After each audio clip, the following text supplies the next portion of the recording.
భువనగిరి నియోజకవర్గ కాంగ్రెస్ పార్టీ సంస్థాగత నిర్మాణ సన్నాహక సమావేశంలో భువనగిరి ఎమ్మెల్యే కుంభం అనిల్ కుమార్ రెడ్డి, డీసీసీ అధ్యక్షులు అండం సంజీవారెడ్డి, నియోజకవర్గ కోఆర్డినేటర్స్ వరంగల్ జిల్లా మాజీ జిల్లా పరిషత్ చైర్మన్ ధనవంతి డాక్టర్ పులి అనిల్, మండల పట్టణ పార్టీ అధ్యక్షులు, నాయకులు, కార్యకర్తలు పాల్గొన్నారు. చాలా సంతోషం. మరి కాంగ్రెస్ కార్యకర్తలు నాయకులన్నా మరి చూస్తే ఆ యొక్క స్ఫూర్తి గత 10 ఏళ్లలో ప్రతిపక్షంలో ఉన్నప్పుడు ఎట్లా ఉన్నదో ఆవేశం ఎట్లయితే ఆ స్ఫూర్తి ఇంకా కూడా అక్కడే కొనసాగుతుందనడంలో ఏమాత్రం సందేహం లేదని చెప్పవలసింది.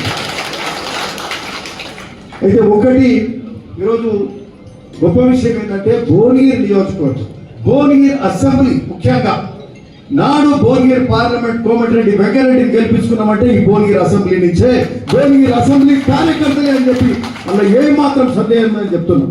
ఇక్కడికి వెళ్ళి ఎన్నడూ 40 ఏళ్ల నుంచి ఎన్నడూ గెలవని ఇక్కడ పార్లమెంటు కూడా భువనగిరి అసెంబ్లీ